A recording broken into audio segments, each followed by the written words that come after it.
बिस्मिल्लाहिर्रहमानिर्रहीम। अस्सलाम वालेकुम व्यूअर्स, उम्मीद करती हूँ आप सब खैरियत से होंगे। आपको अपने चैनल मिस हिना में वेलकम करती हूँ। तो क्लास हम लोगों का क्लास 9 मैथ्स इन text book board chapter number 2 logarithm continue है, जिसकी आज हम एक्सरसाइज का रिव्यू स्टार्ट करने जा रहे हैं। इससे पहले तमाम एक्सरसाइजेस जो है वो कंप्लीट हो चुकी हैं। आप मेरे चैनल की प्लेलिस्ट से कंप्लीट कर सकते हैं। इसके अलावा उन तमाम प्लेलिस्ट का लिंक आपकी वीडियो के डिस्क्रिप्शन में भी मौजूद है, आप वहां से क्लिक करके भी कंप्लीट कर सकते हैं। तो चलिए फिर स्टार्ट करते हैं आज चैप्टर 2 का कंप्लीट रिव्यू। जी तो देखिए, चैप्टर 2 में हमारे पास क्वेश्चन नंबर 1 में पूछा जा रहा है रिव्यू एक्सरसाइज में कि read the following sentences carefully and in circle T for true.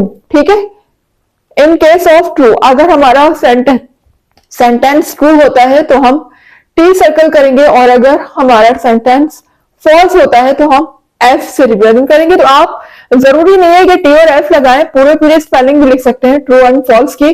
तो देख लेते हैं, पढ़ लेते हैं कि जो सेंटेंस भी ट्रू होगा हम ट्रू लगाएंगे, फॉल्स होगा तो फॉल्स। तो आंसर मैंने आप लोगों के सामने मेंशन किए हुए हैं, आप देख सकते हैं। अच्छा, अब देखिए यहाँ पर फर्स्ट पार्ट में हमसे कह रहे हैं कि 0.025 can be written in scientific notation as. जी तो साइंटिफिक नोटेशन कई बार आपको करवाया जा चुका है, तकरीबन हर एक्सरसाइज में साइंटिफिक नोटेशन की प्रैक्टिस बहुत ज्यादा की गई है। खुसूसन शुरू की एक्सरसाइजेस जो है वो स्पेशली वो थी ही साइंटिफिक नोटेशन से रिलेटेड। तो आई होप कि साइंटिफिक नोटेशन की प्रैक्टिस आपकी बहुत अच्छी सी हो गई होगी। और लास्ट एक्सरसाइज जो भी हमने की है 2.6, उसमें भी हमने साइंटिफिक नोटेशन के बारे में बहुत ज्यादा डिस्कस किया है। उसे लॉग में कन्वर्ट किया जब भी साइंटिफिक नोटेशन की बात हुई, एंटी लॉग में किया जब भी साइंटिफिक नोटेशन की बात हुई। तो आई थिंक साइंटिफिक नोटेशन की प्रैक्टिस बहुत अच्छी सी हो गई है आपकी।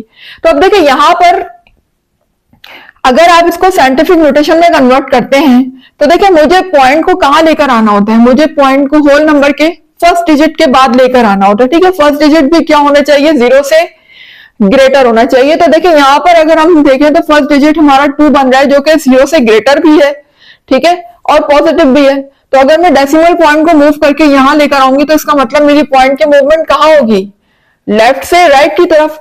और लेफ्ट से राइट की तरफ जब पॉइंट मूव होता है तो हमारी जो हम 10 लगाते हैं यहाँ पर साइंटिफिक नोटेशन में कन्वर्ट करने के लिए, तो उसकी पावर माइनस में आती है। ये बात आपको पता है, ठीक है। पहली बात, यहां पर तो माइनस आ ही नहीं रही, यही स्टेटमेंट देखकर ही फॉल्स है ये, ठीक है ना, क्योंकि यहाँ पर माइनस आ ही नहीं रही और पॉइंट की मूवमेंट जो कि लेफ्ट से राइट हो रही है, तो यहाँ माइनस आनी चाहिए, लिहाजा ये स्टेटमेंट मेरा क्या हो जाएगा, फॉल्स। अब आ जाते हैं सेकंड पार्ट की तरफ। Logarithm was invented by Alberuni, बिल्कुल रॉन्ग है। लोगारिथम जो है वो अल्बेरूनी ने इन्वेंट नहीं किया था, इजाद नहीं किया था, बल्कि ये मुस्लिम साइंटिस्ट ने इजाद किया था। ठीक है, आप देख सकते हैं आपकी बुक में इसका नाम भी मेंशन है। तो मुस्लिम सेंटेंस में इजाद किया था, तो ये रॉन्ग होगा, सेंटेंस फॉल्स लिख लीजिएगा। आगे लिखे में थर्ड पार्ट में हमसे बात कह रहे हैं कि integer part in the logarithm of a number is called its characteristic. बिल्कुल सही है, राइट है। इंटीजर कहां से निकला है, बेसिकली इंटीजर जो लिखना है वो इंटीजर से निकला है, और आप लोगों ने इंटीजर का सेट भी पढ़ा होगा जिसको हम z से रिप्रेजेंट करते हैं, ठीक है ना। तो शुरू में मैंने बताया था आपको कि हमारे पास सेट्स होते हैं, natural number, even number, composite number, शुरू से पढ़ते आ रहे हैं। इसी तरह से इंटीजर का भी सेट होता है जिसमें हमें तमाम नंबर्स जो मिलते हैं वो होल नंबर की सूरत में मिलते हैं। तो इसका मतलब है कि आपको पता है कि लोगैरिथम में 2 पार्ट होते हैं, शुरू से बताती आ रही हूँ। एक होता है डेसिमल पॉइंट से पहले और एक होता है डेसिमल पॉइंट के बाद। तो डेसिमल पॉइंट से पहले वाला जो नंबर होता है वो हमारा होल नंबर की सूरत में होता है, जबकि बाद वाला डेसिमल पॉइंट जो होता है वो हमारा जो वो डेसिमल की सूरत में होता है। तो इसका मतलब 2 पार्ट पर होते हैं। तो यहाँ पर ये इंटीजर पार्ट की बात कर रहे हैं, यानी कि डेसिमल पॉइंट से पहले वाले। तो पहले वाले जो हमारा नंबर होता है वो होल नंबर में होता है, और इंटीजर्स में भी तमाम नंबर होल ही होते हैं। इस वजह से ये सेंटेंस हमारा क्या होगा, राइट होगा। तो कैरेक्टरिस्टिक भी इसकी पॉजिटिव ही आएगी, ठीक है।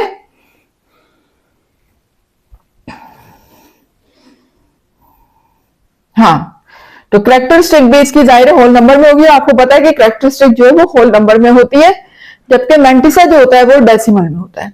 अच्छा, अब देखें पार्ट 4 में, mantissa in the logarithm of a number can be negative. Mantissa कभी भी नेगेटिव नहीं होता। यही बात मैं आपको जब से लॉगरिथम चैप्टर स्टार्ट हुआ है जब से यही बात बताती आ रही हूँ कि मेंटिसा ना तो कभी होल नंबर में होगा ना ही नेगेटिव में होगा, उसकी वैल्यू डेसिमल में होगी, इसके अलावा पॉजिटिव होगी, तो नेगेटिव में तो हो ही नहीं सकता, इसलिए ये स्टेटमेंट फॉल्स है। अच्छा, अब देखें पार्ट 5 में ये हमसे कह रहे हैं कि log of x to the base a is equal to y। अब ये देखिए ये लॉगरिथमिक फॉर्म में लिखा हुआ है, इसको कन्वर्ट करना है एक्सपोनेंशियल फॉर्म में। तो एक्सपोनेंशियल फॉर्म में कैसे कन्वर्ट हो सकता है कि ये जो आपको नजर आ रही है लॉग की बेस, जिसको हम बेस बना लेंगे और इज इक्वल टू पे इस तरफ जो वैल्यू लिखी होती है वो हमारी बन जाएगी पावर, और लॉग के साथ जो वैल्यू लिखी होती है वो इज इक्वल टू के राइट साइड पर आ जाती है। बिल्कुल ये स्टेटमेंट हमारा ट्रू होगा, सही लिखा हुआ है, इसको ट्रू कर लीजिएगा। अब आ जाते हैं इसके नेक्स्ट क्वेश्चन की तरफ। जी, तो क्लास आ गए क्वेश्चन नंबर 2 की तरफ। फिल इन द ब्लैंक्स, यहाँ पर आपको ब्लैंक्स को फिल करना है।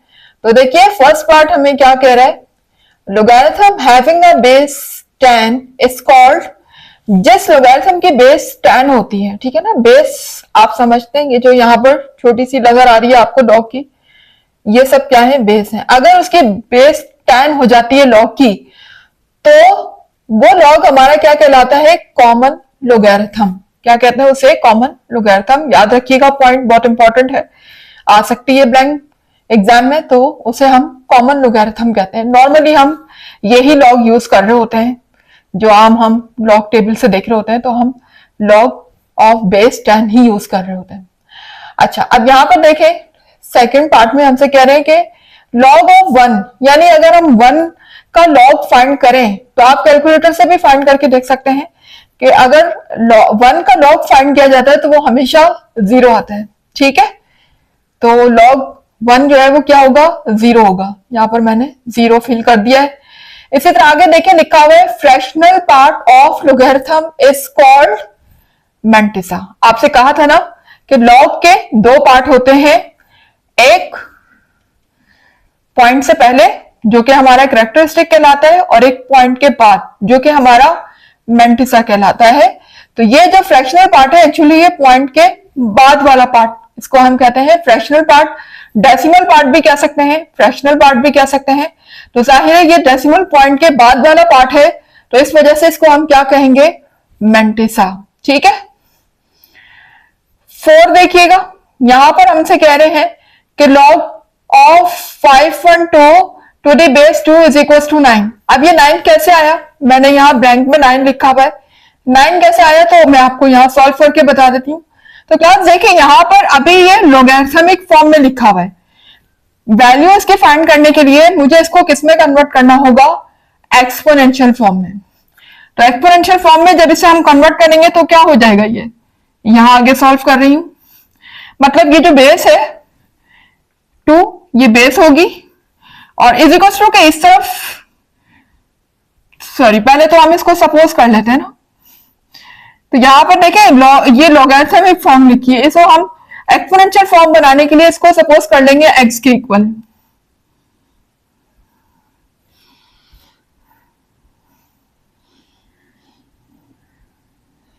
जी, ये x के इक्वल हमने इसे सपोज कर लिया। अब मैं इसको एक्सपोनेंशियल फॉर्म में कन्वर्ट करूंगी तो किस तरह करूंगी, देखिए ये जो है यहाँ पर जो लॉग की छोटी सी आपको नंबर नजर आ रहा है, ये क्या है, बेस है।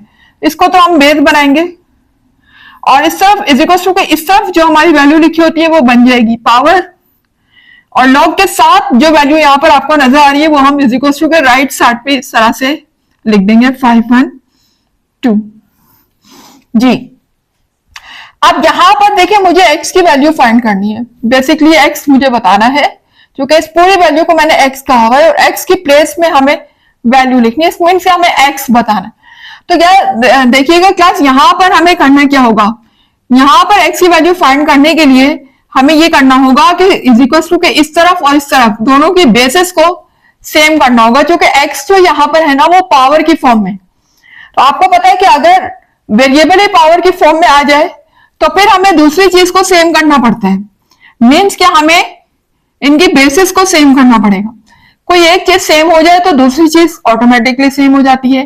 फॉर एग्जाम्पल अगर हम बेसिस को सेम कर देते हैं तो उनकी पावर भी एक दूसरे के इक्वल हो जाएगी, और अगर पावर को इक्वल कर देते हैं तो बेसिस भी आपस में इक्वल हो जाएंगी। यानी किसी एक चीज का इक्वल होना जरूरी है। तो जाहिर है हम पावर को तो इक्वल नहीं कर सकते ना, ये x है, यहां पर x कैसे लेकर आएंगे? हाँ, लेकिन बेसिस को सेम किया जा सकता है। कैसे? देखिएगा, अगर मैं 2 को 9 टाइम्स मल्टीप्लाई करती हूं तो क्या मेरा बन जाएगा 512, यानी 2 की पावर यहां पर क्या होगी? 9 होगी। आप चाहे तो एलसीएम लेकर भी देख सकते हैं। यहाँ पर मेरे पास बोर्ड पे इतनी जगह नहीं है कि मैं आपको पूरा एलसीएम लेके दिखाऊं, काफी बड़ा इसका एलसीएम आएगा। तो आप 512 का जब एलसीएम लेंगे तो 2 आपका 9 टाइम आएगा। इसका मतलब है कि 2 की पावर क्या बन गई? 9। 2 को 9 टाइम मल्टीप्लाई करने पर हमारी x की वैल्यू आ जाएगी, ठीक है ना।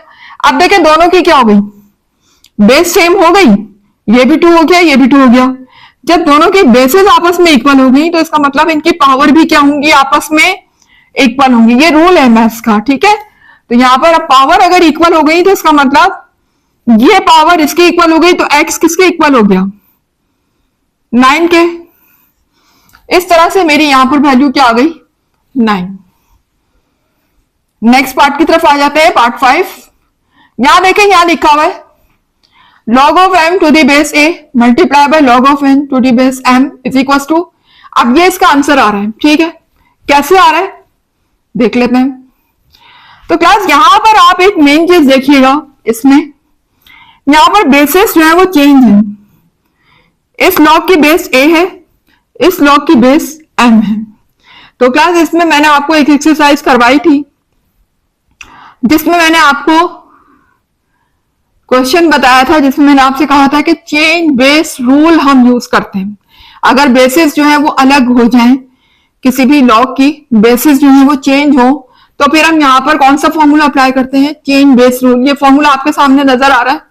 इस फॉर्मूले के मुताबिक हम करते क्या है कि ये जैसे लिखा हुआ है log of N to the base A, तो पहले हम न्यूमिनेटर और डिनोमिनेटर को डिसाइड कर लेते हैं। देखें, उसके बाद दोनों तरफ लॉग आएगा। अब यहां पर जो हम बेस लगाएंगे ना क्लास, वो अपनी तरफ से हम खुद लगाते हैं, ठीक है ना। और इन वैल्यू को कैसे एडजस्ट करेंगे? तो देखें यहां पर ये log ऑफ n लिखा हुआ है ना, तो ऊपर वाली वैल्यू log ऑफ n ही हो जाएगी।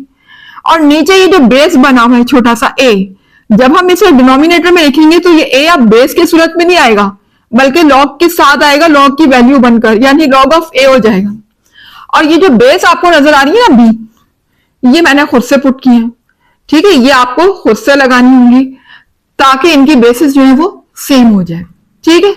तो यही फॉर्मूला मैं यहां पर अप्लाई करने जा रही हूं। तो देखें कैसे अप्लाई करूंगी। यहां पर अगर मैं इसको इस फॉर्म में लिखूं तो कैसे लिखूंगी? पहले तो आप डिनोमिनेटर डिसाइड कर लें, न्यूमिनेटर डिसाइड कर लें, दोनों तरफ लॉग लगा दें। लगा दिया लॉग। उसके बाद अब यहां देखिएगा, ऊपर जो हम वैल्यू लिखते हैं वो तो सेम वही आ जाती है। जैसे यहाँ log ऑफ n है तो यहाँ भी log ऑफ n आ जाएगा। इसके यहाँ पर log ऑफ m है तो यहाँ भी m आ जाएगा। और नीचे की जो आपको छोटी सी बेस नजर आ रही है ना log के साथ a, अब ये बेस की सूरत में नहीं बल्कि log के साथ आ जाएगी ये वैल्यू। ये इस तरीके से हो जाएगा, ठीक है। और बेस हम यहाँ पर खुद ही लगा सकते हैं, जो दिल चाहे हमारा वो हम लगा सकते हैं। चले मैं x लगा देती हूँ। लेकिन एक बात याद रखिएगा, बेस आप अपनी तरफ से लगा तो सकते हैं, लेकिन जो भी बेस लगाएं सब में वही बेस यूज होगी। ये नहीं कि आपने यहां x लगा दी नीचे y लगा दी, या ऊपर y लगा दी नीचे z लगा दी। नो, दैट वाज रॉन्ग, ये रॉन्ग हो जाएगा। बेस आप अपनी तरफ से लगाएं जरूर, लेकिन लगाएं एक ही। जो एक दफा डिसाइड कर ली x, तो अब सब में x ही लगेगा, ठीक है। अब यहां देखें, इसको भी मैं कन्वर्ट कर रही हूं इस फॉर्म में। ये भी चेंज बेस का रूल जो है यहां पर अप्लाई होगा। तो देखें यहां पर ऊपर क्या आ जाएगा न्यूमिनेटर में और डिनोमिनेटर में, दोनों जगह पहले तो हम log लगा लेते हैं। अब न्यूमिनेटर में क्या होगा? n आ जाएगा। और डिनोमिनेटर में ये बेस अब log के साथ आ जाएगी। और क्योंकि ये मैंने यहां पर जो है बेस x यूज की थी तो यहां भी x ही यूज करूंगी, ठीक है। यहां चेंज नहीं कर दीजिएगा, हर जगह x ही आएगी। अब यहां पर देखें क्लास, अगर आप ये वाली इस वैल्यू को और इस वैल्यू को देखें तो दोनों सेम है, ये कैंसिल हो गई। ठीक है, कैंसिल हो गई। तो अब मेरे पास यहां क्या रह गया, न्यूमिनेटर में मेरे पास रह गया log of n to the base x, ठीक है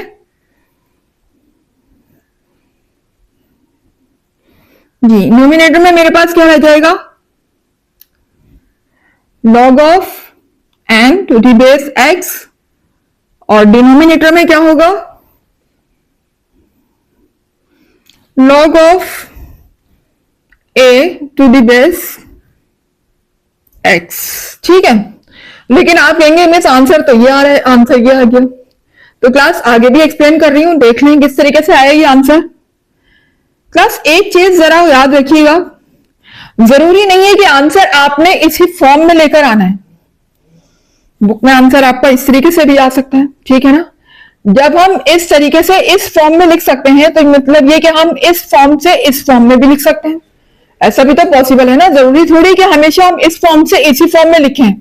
भाई अगर हमारे सामने कुछ इस तरह की शक्ल आ जाए डिवाइड की शक्ल में और हमसे कहा जाए कि इस फॉर्म में लिखें, तो हम इसको इस फॉर्म से इस फॉर्म में भी लेकर आ सकते हैं।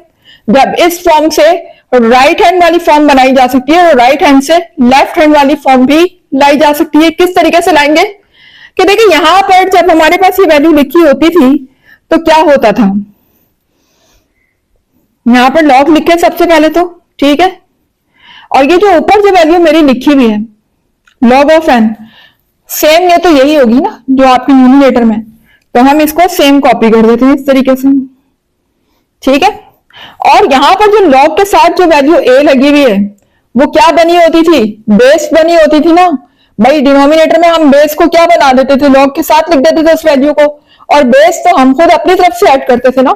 तो जो वैल्यू हमने खुद अपनी तरफ से ऐड की उसको हटा दें, और ये जो हमारी log के साथ वैल्यू लिखी है a, अब इसके साथ आप अब इसको क्या बना देंगे, इसको अगेन हम log की बेस बना देंगे, ठीक है। तो आप देखें इस फॉर्म से मैं इस फॉर्म में लेकर आ गई। तो क्लास आप देख सकते हैं यही मैंने यहां पर ग्रीन पेन से शो किया हुआ है, log of n to the base a। तो यहां पर ये ब्लैंक इस वजह से आई, कैसे आई ये भी आपको सॉल्व करके दिखा दिया है। तो बस इस फॉर्मूले को अच्छी तरीके से याद कर लें, यही फॉर्मूला यूज हुआ है, और आपको दोनों ही तरह से कन्वर्ट करना आना चाहिए। अगर आप इस फॉर्म से लेकर आए इस फॉर्म में तो भी आना चाहिए, और इस फॉर्म से अगेन अगर इस फॉर्म में कन्वर्ट करें तो भी आना चाहिए, ठीक है। अब आ जाते हैं पार्ट 6 की तरफ, द एक्सपोनेंशियल फॉर्म ऑफ, ये देखिए ये लॉगरिथमिक फॉर्म लिखी हुई है। अगर इसको हम एक्सपोनेंशियल फॉर्म में लिखेंगे तो कैसे लिखेंगे, ये देखें यहां पर ये जो मेरी बेस है, लॉग के नीचे जो लगी होती है बेस, इसको तो हम बेस बना देंगे, ठीक है। और आपको पता है इज इक्वल्स टू का इस तरफ जो भी वैल्यू होगी, चाहे वो इस तरफ हो या इस तरफ हो, लेकिन इज इक्वल्स टू का इस तरफ जो वैल्यू लिखी होती है वो क्या होती है, बेसिकली वो पावर होती है। तो x तो यहां पर बन जाएगा पावर, और लॉग के साथ जो वैल्यू लिखी होती है लॉग ऑफ जो भी वैल्यू है वो इज इक्वल्स टू के राइट साइड पर आ जाती है, यानी y यहां आ जाएगा। देख सकते हैं ये एक्सपोनेंशियल फॉर्म में लेकर आ गई हूं, और यही मैंने यहां पर इसका ब्लैंक फिल की हुई है ग्रीन पेन से, ठीक है। तो अब आ जाते हैं इसके नेक्स्ट पार्ट की तरफ। क्लास प्रिंटर बैंक्स के आ गए हैं पार्ट 7 की तरफ। तो देखिएगा पार्ट 7 में हमसे कहा जा रहा है the logarithmic form of this, यानी ये हमें एक्सपोनेंशियल फॉर्म दी हुई है और इसको हमें कन्वर्ट करना है लॉगरिथमिक फॉर्म में। तो लॉगरिथमिक फॉर्म में लाने के लिए हम क्या करेंगे, यहां पर सबसे पहले तो हम यहां पर लिखेंगे लॉग, और आपको पता है बेस क्या होती है, जिसके ऊपर पावर अप्लाई हुई होती है वो हमारी बेस होती है। तो यहाँ पर बेस क्या है, a है। ये बेस आपको पता है लॉग के इस तरफ आ जाती है छोटी सी इस तरीके से, ठीक है, ये बेस को शो करती है। और दूसरी बात इज इक्वल टू पर राइट साइड पे जो हमारी वैल्यू लिखी होती है उसे हम कहां लिखते हैं, लॉग के पास इस तरीके से, ठीक है। और उसके बाद ये जो पावर है हमारी 10, ये क्या आ जाएगी, इस तरफ आ जाएगी, राइट साइड पर आ जाती है पावर। तो ये हमारी कौन सी हो गई, लॉगरिथमिक फॉर्म। और यही आप देख सकते हैं मैंने यहां पर ब्लैंक में भी लिखा हुआ है, तो आपको सॉल्व करके भी बता दिया कि ये किस तरीके से आई लॉगरिथमिक फॉर्म, ठीक है। अब आ जाते हैं नेक्स्ट पार्ट 8 की तरफ। तो देखिए यहां पर अगेन फिर आप देख सकते हैं कि ये जो मल्टीप्लाई हो रही है दोनों लॉग, ये इनके बेसिस चेंज है। यहाँ पर बेस बी है, यहाँ पर बेस ए है। तो जब भी बेस चेंज आ जाए दो लॉग की, ठीक है ना, डिफरेंट बेस है ना बी और ए, तो आप फौरन कौन सा फॉर्मूला अप्लाई कर देंगे इस पर? Chain base rule. ये हमारा चेन बेस रूल का फॉर्मूला यहां पर अप्लाई होगा। तो किस तरीके से होगा देख सकते हैं। फॉर्मूले के मुताबिक न्यूमिनेटर और डिनोमिनेटर में हमने वैल्यू को लिखना है। तो देखें यहां पर न्यूमिनेटर मेरा क्या बन जाएगा। सबसे पहला काम देखें, इसको लिखने का बहुत इजी वे है, वो ये कि आप न्यूमिनेटर और डिनोमिनेटर में दोनों तरफ पहले तो लॉग लिख लें। बहुत इजीली हो जाएगा, ये कोई मसला नहीं है इसके लिए। दोनों तरफ आपने लॉग लिखा, अब ऊपर तो सेम वही वैल्यू आ जाएगी जो लॉग के साथ लिखी हुई है, ये देखें। और नीचे जो बेस लिखी हुई ना लॉग के साथ, ये छोटा सा आपको बेस नजर आ रही है। अब यहां पर आप इसको बेस की सूरत में नहीं लिखेंगे, बल्कि लॉग के साथ जैसे आपने ए को लिखा है सेम उसी तरीके से अब हम यहाँ बी को लिखेंगे। और बेस हम जो बनाते हैं वो खुद से बनाते हैं। इस फॉर्मूले में हम बेस खुद से बनाते हैं, तो आप कोई भी बेस लगा सकते हैं, वट चले मैं यहाँ पर सी कह देती हूँ, यहां भी सी कह दूंगी। बस एक चीज का ख्याल रखा करें, जब भी आप बेस बनाया करें चेन बेस रूल में, तो जो भी आप बेस लगाएं हर जगह आपने वही बेस यूज करनी है, बेस को चेंज नहीं करना, नहीं तो फिर आपकी कैलकुलेशन नहीं होगी। यहां भी आपने अगर सी लगाया तो यहां भी आप यही वाली बेस यूज करेंगे, ठीक है। सेम इधर भी हम वही फॉर्मूला अप्लाई कर देंगे चेन बेस रूल का। तो देखिए सबसे आसान काम, न्यूमिनेटर में भी लॉग लिखेंगे और डिनोमिनेटर में भी लॉग को लिखेंगे। अब न्यूमिनेटर में तो सेम यही वैल्यू आ जाएगी जो ऊपर लिखी हुई है बी लॉग के साथ, ये आ गई। और डिनोमिनेटर में ये जो बेस है, लॉग की जो बेस है, अब ये लॉग के साथ आ जाएगी, बेस से हट जाएगी, बेस नहीं आएगी, बेस हम खुद से लगाएंगे, ठीक है। लॉग के साथ आ गई है वैल्यू। अब बेस हमने यहां क्या यूज की थी, सी यूज की थी, यहां भी सी यूज करेंगे। बेस अलग नहीं होनी चाहिए, बेस एक जैसी होनी चाहिए, ये याद रखिएगा इसमें, ठीक है। इसलिए तो हम ये फॉर्मूला लगा रहे हैं। चेंज बेस को हमने कन्वर्ट किस में किया है, सेम बेस में। अब आप यहां पर देख सकते हैं कि ये वैल्यू और ये वैल्यू सेम है, बीच में मल्टीप्लाई का साइन है, तो ये कैंसिल हो जाएगी। इसी तरह से ये वैल्यू और ये वैल्यू सेम है, बीच में मल्टीप्लाई का साइन है, तो ये इससे कैंसिल हो जाएगी। आंसर मेरा क्या आ जाएगा, 1। और आप देख सकते हैं मैंने ब्लैंक में 1 ही लिखा हुआ है। ग्रीन पेन से जितने भी शो हो रहे हैं ये सब आंसर्स हैं, तो ब्लैंक मैंने किससे फिल की हुई है, ग्रीन पेन से, डेट इज 1। आई होप कि ये 1 कैसे आया आपको अच्छी तरह से समझ आ गया होगा। अब आ जाते हैं पार्ट 9 की तरफ। तो यहां पर आप देख सकते हैं लॉग की प्रॉपर्टी अप्लाई हो रही है। लॉग जिस वैल्यू पे अप्लाई हो रहा है वो क्या हो रही है, आपस में डिवाइड हो रही है।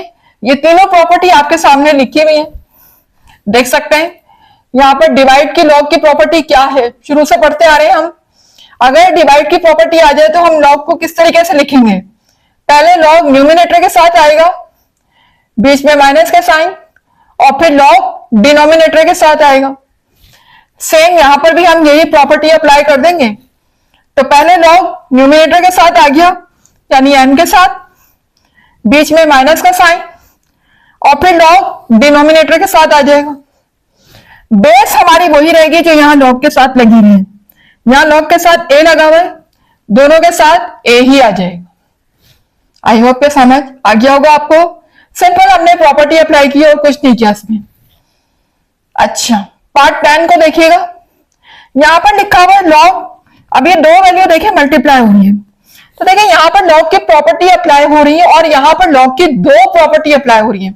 अगर आप गौर करें तो देखिए पहली प्रॉपर्टी तो हमारी ये फर्स्ट प्रॉपर्टी है जिसमें मल्टीप्लाई हो रही है दो वैल्यू, तो लॉग दोनों के साथ आ जाता है। पहले लॉग फर्स्ट वैल्यू के साथ आता है, बीच में प्लस का साइन, और फिर लॉग सेकंड वैल्यू के साथ। यहां पर पहले तो हम इसको फर्स्ट प्रॉपर्टी में लिख देंगे, यानी लॉग 10 के साथ आ जाएगा, क्योंकि मल्टीप्लाई का साइन है, फिर बीच में प्लस का साइन, मल्टीप्लाई में बीच में प्लस का साइन आता है, और फिर लॉग सेकंड वैल्यू के साथ। एक तो ये हो गई, ठीक है ना। और क्लास एक इसमें दूसरी प्रॉपर्टी भी अप्लाई हो सकती है, वो किस तरीके से, ये वाली, ये पावर वाली प्रॉपर्टी आपको नजर आ रही है। तो अगर आप यहां पर गौर करें तो पावर वाली प्रॉपर्टी भी अप्लाई हो सकती है इसमें, कैसे करके बता देती हूं आपको। देखिए क्लास, यहां पर लिखा हुआ है लॉग, यहां पर क्या लिखा हुआ है 10 मल्टीप्लाई बाय 10। तो क्लास यहां पर आप और करें, 10 को 10 से मल्टीप्लाई किया जा रहा है, यानी आप देख सकते हैं कि दोनों सेम है, बेसिस क्या है, सेम है। तो क्लास जब बेसिस सेम होती है तो इनकी पावर ऐड हो सकती है ना। यानी मैं 10 को इस तरीके से लिख सकती हूं, 10 की पावर स्क्वायर। भाई एक ही बात है ना, किसी भी चीज का अगर स्क्वायर बना दे तो उसका क्या मतलब होता है कि वो चीज डबल मर्तबा मल्टीप्लाई हो रही है। तो मैं 10 को 10 से मल्टीप्लाई करूं या 10 की पावर स्क्वायर करके लिखूं, बात तो एक ही है, ठीक है। लेकिन इससे होगा क्या, हमारी प्रॉपर्टी चेंज हो जाएगी। पहले हम ये वाली प्रॉपर्टी लगा रहे थे, अब हम पावर वाली प्रॉपर्टी पर आ जाएंगे, क्योंकि अब पावर आ गई ना, तो अब पावर वाली प्रॉपर्टी अप्लाई हो जाएगी। किस तरह होगी, जब हम इस पे पावर वाली प्रॉपर्टी अप्लाई करेंगे तो पावर क्या होती है, पहले आ जाती है लॉग से, जो भी इसकी पावर लगी, और लॉग जो अप्लाई हो जाता है वो किस पर हो जाता है, बेस पर। तो यहां पर देखिएगा ये पावर लॉग से पहले आ जाएगी, तो पहले आ गया लॉग से, और लॉग किस पर अप्लाई होगा, 10 पर, ठीक है, लॉग 10 पर अप्लाई हो जाएगा। और कैलकुलेटर में जब आप लॉग 10 की वैल्यू फाइंड करेंगे, ठीक है, 10 लिखेंगे ना, और आप लॉग टेबल से भी देख लें बेशक, कोई मसला नहीं है। तो लेकिन उसके लिए अगर आप लॉग टेबल से देखते हैं तो फिर आपको यहां पर, क्योंकि आपको पता है कि मिनिमम 3 डिजिट्स होने चाहिए लॉग फाइंड करने के लिए, तो पॉइंट लगा के आप 0 लगा लीजिएगा इस तरीके से, तो ये 3 डिजिट्स हो जाएंगे। यानी आप लॉग 10 के 0 कॉलम में देखेंगे तो आपको लॉग की वैल्यू मिल जाएगी। और वैसे इजीली आप, अगर आप साइंटिफिक कैलकुलेटर से भी निकालते हैं तो लॉग 10 जो है वो 1 के इक्वल होता है। किसके इक्वल होता है, 1 के इक्वल होता है। तो यहां पर लॉग 10 की जगह मैं क्या लिख सकती हूं, 1, ठीक है। जब हम इसकी लॉग की वैल्यू फाइंड करेंगे तो वो 1 आएगी, और जब 2 1 से मल्टीप्लाई होगा तो यकीनन क्या हो जाएगा, 2 हो जाएगा। तो आप देख सकते हैं कि मैंने यहां पर और करके 2 भी लिखा हुआ है आंसर, यानी ये आंसर भी आ सकता है और ये आंसर भी आ सकता है, बोथ आर राइट, दोनों आंसर ठीक हैं। तो इस लिहाज से यहां पर एक साथ 2 प्रॉपर्टी अप्लाई हो सकती हैं, एक फर्स्ट वन मल्टीप्लाई वाली और एक थर्ड वन पावर वाली। दोनों प्रॉपर्टी किस तरीके से अप्लाई हो रही है आपको सॉल्व करके दिखा दिए। तो क्लास अब आ जाते हैं अपने नेक्स्ट क्वेश्चन की तरफ। तो क्लास आ गए क्वेश्चन नंबर 3 की तरफ, टिक द करेक्ट आंसर। तो क्लास यहाँ पर आपको करेक्ट ऑप्शन पे टिक लगाना है, जो भी आपके ऑप्शन इसमें राइट है। बेसिकली 4 ऑप्शन इसमें आपको दिए हुए, 4 में से कोई एक ऑप्शन राइट है, उधर आपको टिक लगाना है, ठीक है। तो क्लास यहाँ पर मेरे बोर्ड पर तो इतनी जगह नहीं थी कि मैं आपको चारों ऑप्शन दिखाती, तो मैं यहाँ पर जो आपको ऑप्शन दिखा रही हूँ वो राइट वाला ऑप्शन ही दिखाऊंगी सिर्फ, ठीक है ना। बाकी ऑप्शन मैंने यहाँ से स्किप कर दिए, वो मैं नहीं दिखाऊंगी। तो सिर्फ और सिर्फ जो ऑप्शन राइट है वही आपके बोर्ड पर जो है वो मेंशन किया गया है। अब देखिए यहाँ पर पहला जो पार्ट है उसमें हमसे कहा जा रहा है कि if log of x to the base 10 is equals to 4। आपको नजर आ रहा है ये कौन सी फॉर्म लिखी हुई है, लोगैरिथमिक फॉर्म लिखी हुई है, और आगे हमसे x की वैल्यू पूछी गई है। तो x की वैल्यू बताने के लिए सबसे पहले तो हमें क्या करना होगा, इसको एक्सपोनेंशियल फॉर्म में कन्वर्ट करना होगा, ठीक है ना। तो एक्सपोनेंशियल फॉर्म में कन्वर्ट कर लेते हैं। एक्सपोनेंशियल फॉर्म में बनाएंगे क्लास तो किस तरह बनेगा, देखिए यहां पर ये जो बेस है ये हमारी बेस बन जाएगी, ठीक है, और इसकी पावर क्या होगी, ये पावर हो जाएगी, ठीक है। 4 is equal to right side पे लिखी होती है, वो बेसिकली क्या होती है, पावर होती है। 4 जो है वो पावर बन जाएगी, और लॉग के साथ जो वैल्यू लिखी होती है, एक्स लॉग के साथ लिखा हुआ है, ये इज इक्वल टू के राइट साइड पर आ जाएगा। ये होता है एक्सपोनेंशियल फॉर्म में लिखने का मेथड, जो कि ऑलरेडी मैं बता चुकी हूं अपनी वीडियोस में, प्रीवियस वीडियो में। अच्छा, अब यहां पर अगर हम x की वैल्यू फाइंड करें तो इसका मतलब मुझे 10 को कितने टाइम मल्टीप्लाई करना होगा, 4 टाइम, ठीक है। तो अगर मैं 10 को 4 टाइम मल्टीप्लाई करती हूं तो मेरा आंसर आ जाता है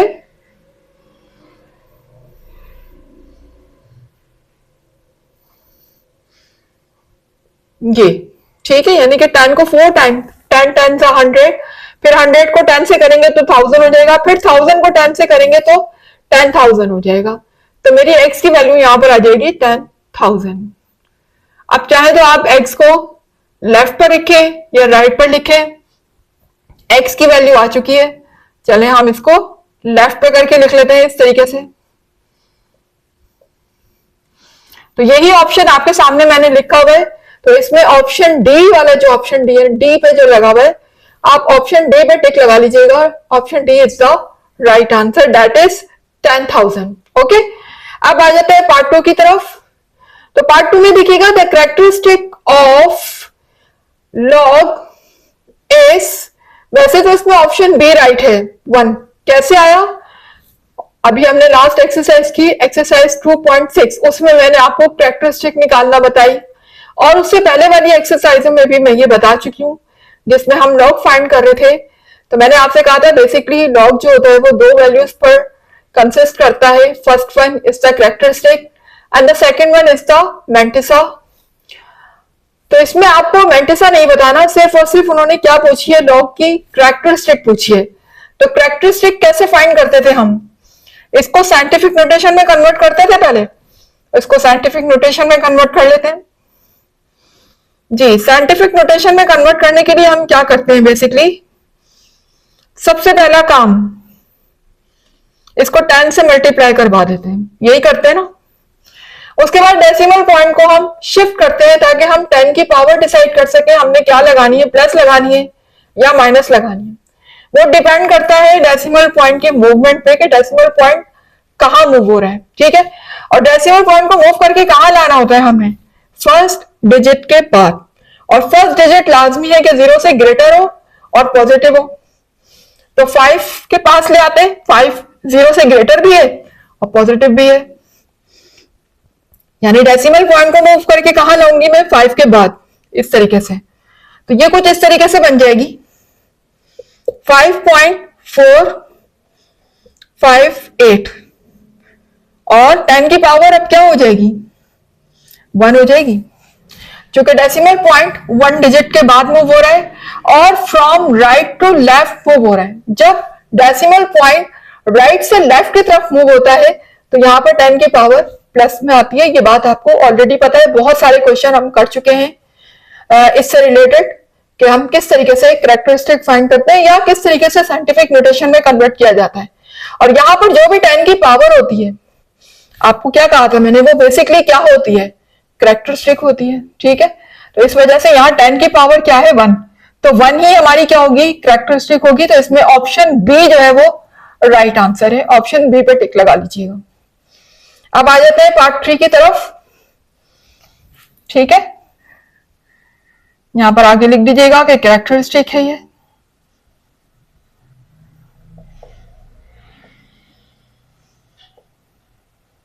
ठीक है। 1 जो भी यहाँ पर 10 की जो भी पावर होती है वो कैरेक्टरिस्टिक होती है। अच्छा, अब उसके बाद पार्ट 3 देखिएगा, the base of common logarithm. ये बात अभी हमने ट्रू एंड फॉल्स में भी सीखी कि जो भी हमारा कॉमन लोगैरिथम होता है या जिसकी बेस 10 होती है, लॉग की जिसकी बेस 10 हो जाए, वो हमारा क्या कहलाता है? कॉमन लोगैरिथम कहलाता है। अब देखिए ना, ब्लैंक को चाहे आप यूं लिखें या यूं लिखें, या हम ये कह दें कि जिसकी लॉग की बेस 10 होती है वो कॉमन लोगैरिथम है, या हम ये कह दें कि बेस ऑफ कॉमन लोगैरिथम, बात एक ही है। तो हमें दोनों ही बातें पता होनी चाहिए ना भाई, कॉमन लोगैरिथम की बेस क्या होती है? 10 होती है, या जिसकी बेस 10 हो वो लॉग हमारा क्या कहलाता है? कॉमन लोगैरिथम कहलाता है। तो इसमें ऑप्शन बी जो है वो राइट आंसर है, आप ऑप्शन बी पर टिक लगा लीजिएगा। अब आ जाते हैं पार्ट 4 की तरफ। यहां देखिएगा लॉग के साथ ये तीनों वैल्यू क्या हो रही हैं? बेसिकली मल्टीप्लाई हो रही हैं। आपको पता है ना, जब कोई साइन नहीं होता तो क्या क्या साइन होता है? इट मीन्स कि there is a multiplication between them, इन सब के दरमियान मल्टीप्लाई है। तो यहां पर हम मल्टीप्लाई वाली प्रॉपर्टी अप्लाई करेंगे ना लॉग की, देखें ये रही। अब लॉग के साथ कितनी वैल्यू मल्टीप्लाई हो इससे कोई फर्क नहीं पड़ता। हमने यहां सिर्फ 2 वैल्यू दिखाई है, 2 से ज्यादा भी हो सकती है, 3 भी हो सकती है, 4 भी हो सकती है, लेकिन हर वैल्यू क्या होगी? मल्टीप्लाई हो रही होगी, ठीक है। तो जितनी भी वैल्यू लॉग के साथ मल्टीप्लाई होंगी, लॉग सबके साथ 1 बाय 1 आता रहेगा और बीच में साइन प्लस का आता रहेगा, ठीक है। तो यही प्रॉपर्टी हम यहां पर अप्लाई करेंगे। तो लॉग एक्स के साथ आएगा प्लस, फिर लॉग वाई के साथ आएगा प्लस, और फिर लॉग जेड के साथ आएगा। इसका मतलब इसमें ऑप्शन बी जो है वो मेरा राइट आंसर है। ऑप्शन बी पे टिक लगा लीजिएगा। यहां देखिएगा पार्ट 5 में साइंटिफिक नोटेशन ऑफ, इसको साइंटिफिक नोटेशन में कन्वर्ट करना है, जो कि आपको बहुत अच्छे तरीके से आता है। ऑलरेडी आप प्रीवियस एक्सरसाइज में सीखते हुए आ रहे हैं। कर लेते हैं इसको साइंटिफिक नोटेशन में कन्वर्ट। क्या करेंगे उसके लिए, 0.00789 को मल्टीप्लाई में कर दूंगी 10 से। और आपको पता है साइंटिफिक नोटेशन में जब भी कन्वर्ट किया जाता है, डेसिमल पॉइंट को हम कहां शिफ्ट करते हैं, फर्स्ट डिजिट के बाद।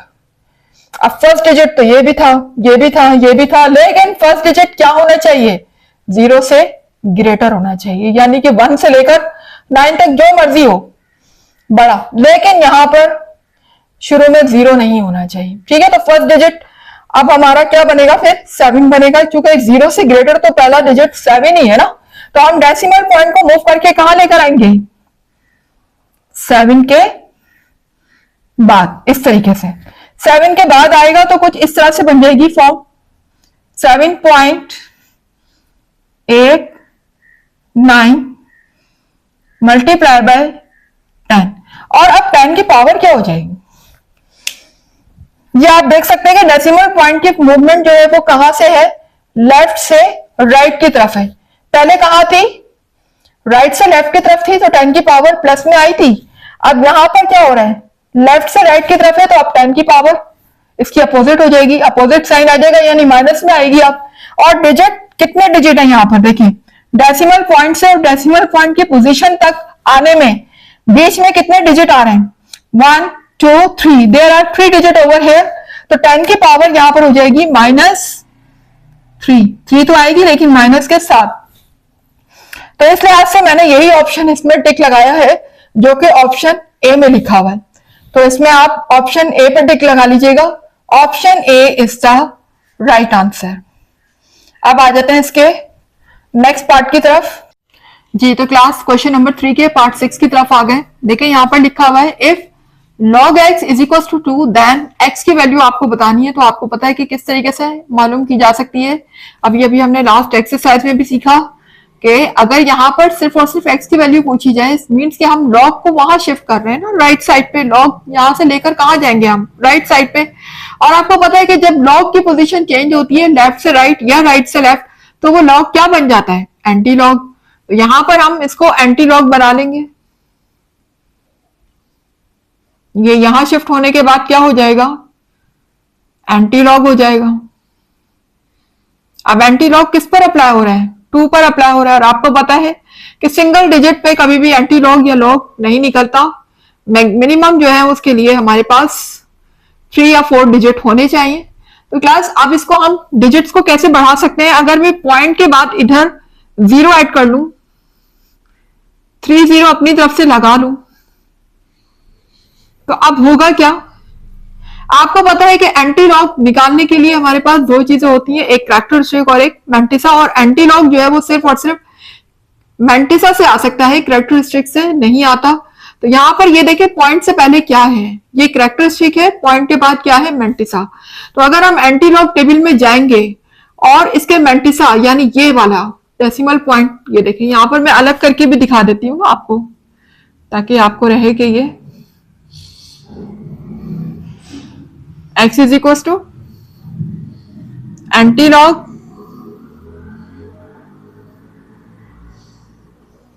ये कुछ इस तरीके से हो जाएगी वैल्यू, यानी कैरेक्टरिस्टिक को मैं अलग कर लेती हूँ, 2 अलग हो जाएगा, और प्लस मैंटिसा को मैं अलग कर लेती हूँ। तो जाहिर है ये मैंटिसा है जो पॉइंट के बाद लिखा हुआ है।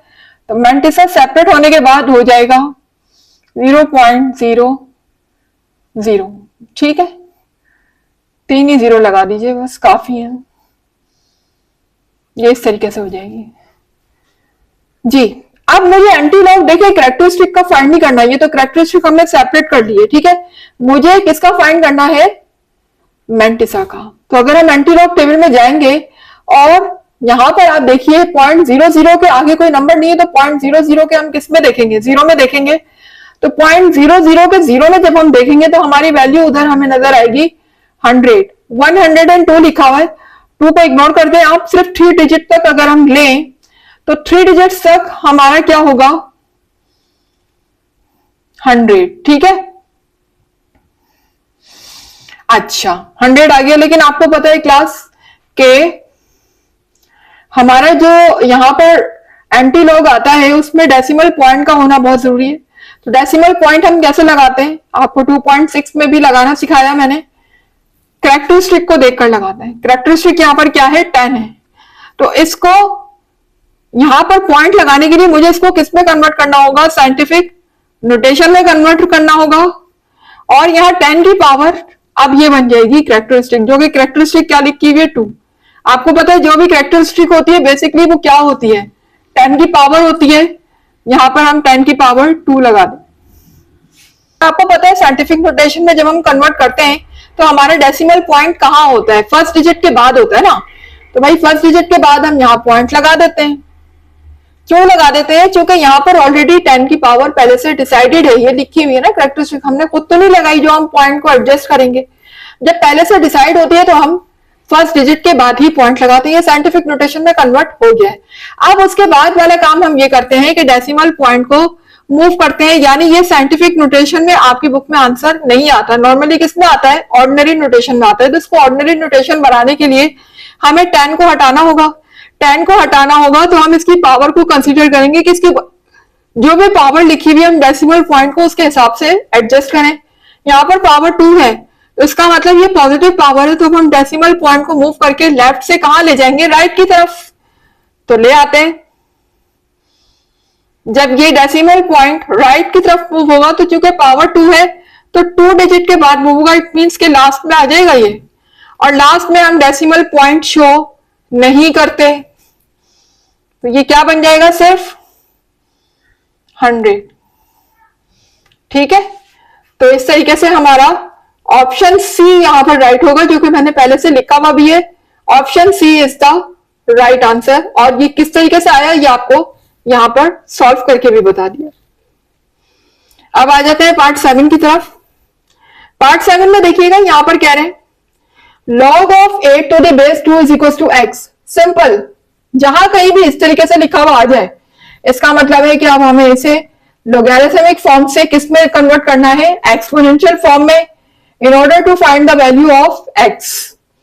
जी तो कैसे फाइंड कर देते हैं, यहां पर सबसे पहले तो हम इसे एक्सपोनेंशियल फॉर्म कैसे बनाएंगे, देखिए यहां पर 2 है, बेस है, ये बेस बन जाएगी। और इसकी पावर क्या होती है, x होती है ना इसकी पावर,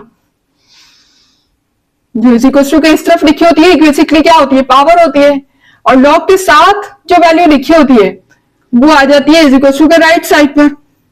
अब यहां पर अगर मुझे x की वैल्यू को फाइंड करना है तो इन दोनों बेसिस को सेम करना होगा, यानी इसको भी 2 बनाना होगा। जब बेसिस सेम हो जाएंगी तो यकीनन इनकी पावर भी क्या हो जाएंगी, सेम हो जाएंगी या इक्वल हो जाएंगी। तो इसको बेस 2 बनाने के लिए मुझे क्या करना होगा,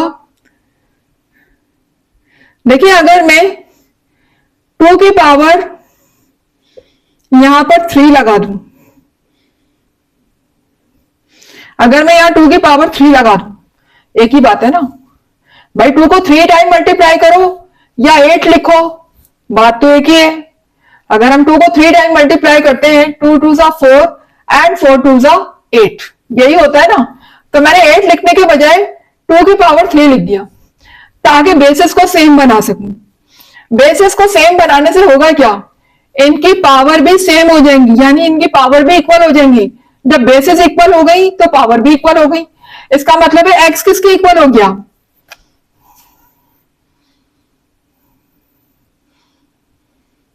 3 के इक्वल हो गया, ठीक है। तो x की वैल्यू मुझे क्या मिल गई, 3। तो यहां पर आप देख सकते हैं मैंने ऑप्शन सी पे टिक लगाया हुआ है।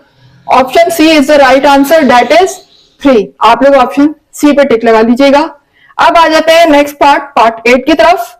Base in the natural logarithm. देखिए एक होता है कॉमन लोगैरिथम, एक होता है नेचुरल लोगैरिथम। कॉमन लोगैरिथम आपको बता चुकी हूं कि उसकी बेस 10 होती है, ठीक है। लेकिन अगर बात नेचुरल लोगैरिथम की हो तो उसकी बेस ई होती है, ठीक है। क्या होती है उसकी बेस, ई। तो option B is the right answer, option B पर टिक लगा लीजिएगा। अब आ जाते हैं पार्ट 9 की तरफ। तो देखिए क्लास यहां पर हमसे कहा जा रहा है, ये हमें कौन सी फॉर्म दी हुई है, एक्सपोनेंशियल फॉर्म दी हुई है, ठीक है। अब इसमें आगे कह रहे हैं कि can be written in logarithmic form as, इसमें वैसे तो ऑप्शन बी राइट है, तो अगर आप इसको लॉगरिथमिक फॉर्म में लिखे तो कैसे लिखेंगे? देखिए ये जो बेस होती है, सबसे पहले तो देखिए लॉगरिथमिक फॉर्म लिखने के लिए आप लॉग लिख लिया, लॉग लिखा आपने, और यहाँ पर लॉग के साथ बेस आती है ना, आपको पता है यहाँ छोटी सी जो लगी होती है वो बेस होती है, और बेस क्या होती है? जिसके ऊपर पावर लगी हो वो हमारी बेस होती है। तो बेस यहाँ पर 3 है, यहाँ पर 3 आ जाएगा, ठीक है। उसके बाद यहाँ जो हमारे पास इतनी बड़ी सी is equal to right side पे जो वैल्यू लिखी होती है वो लॉग के साथ आ जाती है 243। ये बात तो आपको शुरू से पता है, बताती आ रही हूं कि लॉगरिथमिक फॉर्म से हम एक्सपोनेंशियल फॉर्म कैसे बनाते हैं और एक्सपोनेंशियल फॉर्म से हम लॉगरिथमिक फॉर्म कैसे बनाते हैं।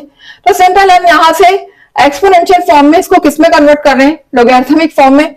उसके बाद यहाँ पर ये जो आपको पावर नजर आ रही है 5, ये is equal to right side पर आ जाएगी इस तरीके से। तो ये अब हमारी कौन सी हो गई? लॉगरिथमिक फॉर्म हो गई, ठीक है। तो इसीलिए आप देख सकते हैं कि मैंने यहाँ पर ऑप्शन बी पे टिक लगाया हुआ है, option B is the right answer. तो पार्ट 9 का ऑप्शन बी पे आप टिक लगा लीजिएगा, that is the correct answer. तो क्लास ये आज चैप्टर 2 का रिव्यू था, उम्मीद है कि आपको समझ आया होगा और कॉन्सेप्ट भी क्लियर हुए होंगे। इंशाल्लाह इसका बहुत जल्द हम नेक्स्ट चैप्टर 3 स्टार्ट करते हैं। जब तक के लिए मुझे इजाजत दीजिएगा। बस जाने से पहले एक ही बात कहूंगी, वीडियो पसंद आ रही है, कॉन्सेप्ट क्लियर हुए, चैप्टर 2 से रिलेटेड जो भी आपके माइंड में क्वेश्चन थे अगर वो क्लियर हो चुके हैं तो फिर वीडियो को लाइक जरूर कर दीजिएगा, चैनल को सब्सक्राइब कर दीजिएगा ताकि हर नई आने वाली वीडियो का नोटिफिकेशन आपको टाइम पर मिलता रहे। इसके अलावा जितना ज्यादा हो सके वीडियोस को शेयर भी क्या करें अपने रिलेटिव्स में, फ्रेंड्स में, कोलीग्स में, क्लास फेलोज में, ठीक है। और मुझे दीजिएगा इजाजत, इंशाल्लाह मिलते हैं इसके नेक्स्ट चैप्टर के साथ। जब तक के लिए अल्लाह हाफिज।